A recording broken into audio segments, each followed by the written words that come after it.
안녕하세요. 공간 디자이너 김효수입니다. 이번 영상은 저번 영상에 이어서 카페나 사업공간 인테리어 철거부터 완공까지 2편이고요. 오늘 영상으로 완공까지 각 공정마다 어떤 점들을 챙기면 좋을지에 대해서 마무리 지어보도록 하겠습니다. 지난 영상에서는 첫 번째 가설공사, 두 번째 철거공사, 세 번째 샤시, 네 번째 설비공사, 다섯 번째 전기공사, 여섯 번째 목공공사까지 알아봤고요. 오늘은 일곱 번째 타일공사부터 알아보겠습니다.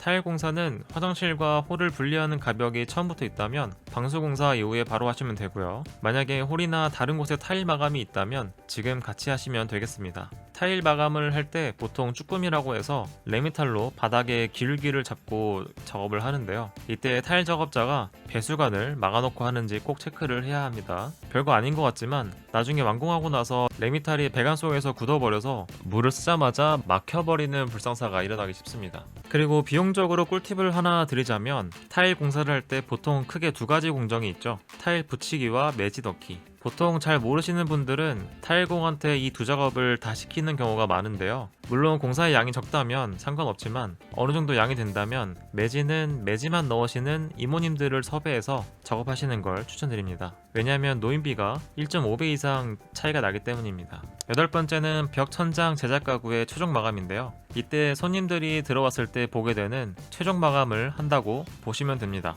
최종 마감이 페인트라면 도장공사, 필름이라면 필름공사, 어떤 나무 판넬 같은 자재라면 목공사, 돌을 붙여야 되는 작업이라면 석공사, 유런 미장 같은 마감이면 미장공사 등이 되겠죠. 특히 이때부터는 최종 마감이 되는 곳들이 생기기 때문에 보양 작업도 필히 해주셔야 합니다. 작업자들이 아무리 조심한다고 해도 일을 하다 보면 자재를 들고 가다가 긁히거나 사다리를 옮기다가 긁히는 일이 비일비재하기 때문에 잠깐 돈이 좀 들고 귀찮더라도 보양 작업을 잘 하시는 것을 꼭 추천드립니다. 아홉 번째는 바닥공사입니다. 사실 벽천장 하기 전에 바닥공사를 할 수도 있지만 바닥공사를 미리 해두면 계속 밟고 다니고 자재를 끌고 다닌다거나 사다리를 끌고 다니면서 긁히는 일이 자주 발생하기 때문에 마지막에 하시는 것을 추천드립니다. 그리고 바닥공사를 할 때는 아무래도 바닥을 밟기 힘들기 때문에 다른 공정들을 같이 잡으시면 안 되겠죠. 그리고 바닥공사를 하실 때 주의할 점은 마감재가 바뀌는 경계선에는 무조건 재료 분리대라는 것이 들어가야 합니다. 다른 물선끼리 만나는 곳은 항상 하자가 나기 쉬운 구간이기 때문에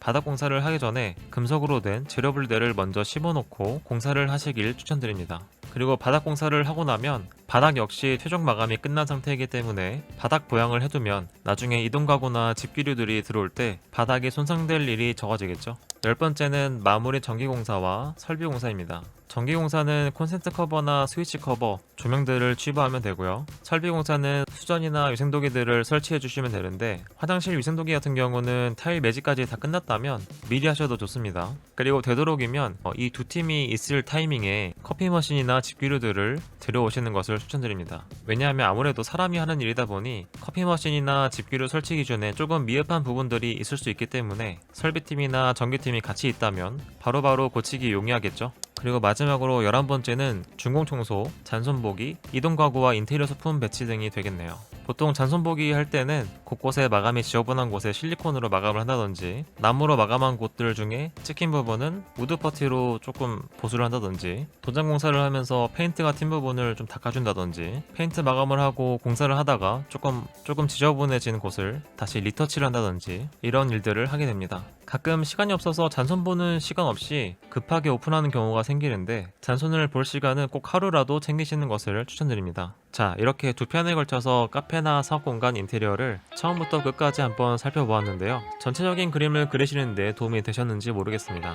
사실 검색해보면 카페 창업하시는 분들이 브이로그 형식으로 과정을 올리시는 영상들이 많은데요. 근데 인테리어를 잘 모르시는 분들은 사실 그런 영상들을 봐도 이해하기 조금 어려울 수도 있고 내가 하려는 카페와는 다른 부분들이 많고 또는 공간마다 적용되는 내용이 다 다르기 때문에 기준을 잡기 힘드실 것 같다는 생각이 들었어요.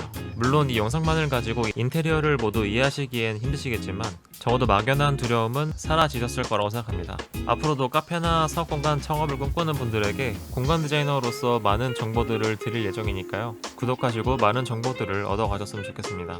그리고 철거 이전의 과정들이 궁금하신 분들은 고정 댓글에 남겨드릴 링크를 클릭하셔서 영상을 봐주시면 감사하겠습니다. 그럼 다음 영상에서 뵙겠습니다. 감사합니다.